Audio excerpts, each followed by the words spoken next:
শীত এবং শীতের সকালকে উপভোগ করার জন্য খেজুর গুড়ের সুবাস মেশানো দুধ চিতই পিঠার কিন্তু কোনো তুলনা হয় না। আসসালামু আলাইকুম দর্শক, সবাইকে জানাচ্ছি আন্তরিক শুভেচ্ছা।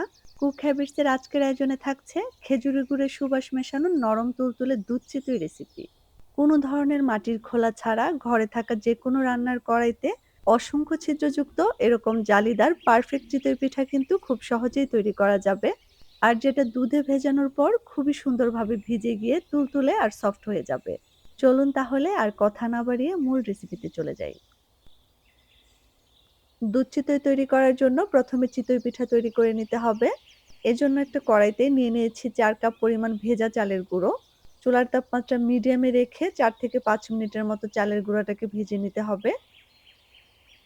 চালের গুঁড়াগুলো যখন এরকম ঝুরঝুরা টাইপ হয়ে আসবে তখন কিছুটা গুঁড়া হাতে নিয়ে দেখতে হবে। আর চালের গুঁড়াটা যদি খুব বেশি গরম অনুভব হয় তাহলে এটাকে সাথে সাথেই চুলা থেকে নামিয়ে নিতে হবে। এখন চালের গুঁড়াটা গরম থাকতে থাকতে পরিমাণ মতো নরমাল তাপমাত্রার পানি দিয়ে চিতই পিঠার জন্য ব্যাটারটা তৈরি করে নেব। আর এ পর্যায়ে যদি চালের গুঁড়াটা ঠান্ডা হয়ে যায় তাহলে কুসুম গরম পানি দিয়ে ব্যাটারটা তৈরি করতে হবে। চিতই পিঠার ব্যাটার তৈরি করার বিভিন্ন রকম পদ্ধতির মধ্যে এই পদ্ধতিটা আমার কাছে অনেক বেশি ইফেক্টিভ বলে মনে হয়েছে।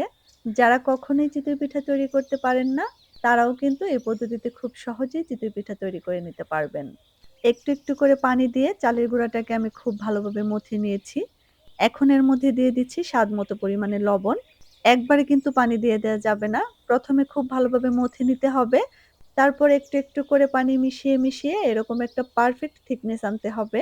খুব বেশি পাতলাও না, আবার খুব বেশি ঘনও না। অনেকটা পাতলার দিকেই পাল্লা ভারী থাকবে এরকম একটা ব্যাটার তৈরি করে নিতে হবে।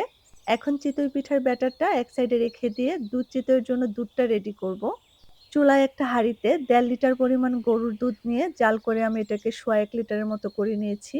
এখন এর মধ্যে দিয়ে দেব ১ টুকরো দারচিনি, ৩ টে এলাচ, 1/4 কাপ পরিমাণ ফ্রেশ কোরানো নারিকেল এবং 1/4 চা চামচ পরিমাণ লবণ। এখন সবকিছু একসাথে নেড়েচেড়ে মিশিয়ে ১ থেকে ২ টা বলক উঠে গেলেই চুলা থেকে নামিয়ে নিতে হবে। এই দুধটাকে কিন্তু জাল করে খুব বেশি ঘন করা যাবে না। এতে করে চিতই পিঠার মধ্যে দুধটা খুব ভালোভাবে ঢুকবে না।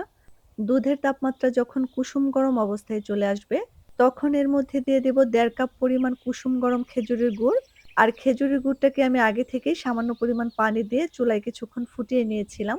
আর দুধ এবং খেজুরের গুড় একসাথে কুসুম গরম অবস্থায় মিশিয়ে নিলে দুধ নষ্ট হয়ে যাওয়ার কিন্তু কোনো সম্ভাবনা থাকে না। দুধ চিতইয়ের জন্য দুধটা রেডি। এখন এটাকে এক সাইডে রেখে দিয়ে পিঠা তৈরি করতে চলে যাব। আর আজকের চিতই পিঠাগুলো আমি এরকম একটা লোহার কড়াইতে তৈরি করব। আপনারা চাইলে আপনাদের কাছে থাকা যেকোনো ছোট সাইজের কড়াইয়ে এই পিঠাটা তৈরি করতে পারবেন।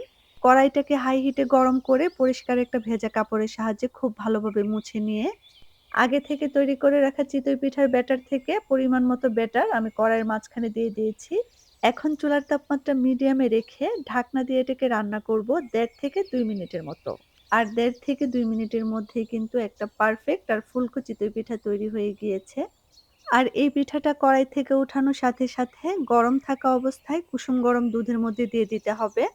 এভাবে করে একটা একটা করে পিঠা তৈরি করতে হবে আর একটা একটা করে দুধের মধ্যে দিয়ে দিতে হবে। আর গরম থাকা অবস্থায় পিঠাগুলোকে দুধের মধ্যে ভিজিয়ে দিলে পিঠাগুলো কিন্তু একদম পারফেক্ট ভাবে ভিজে তুলতুলে হয়ে যাবে।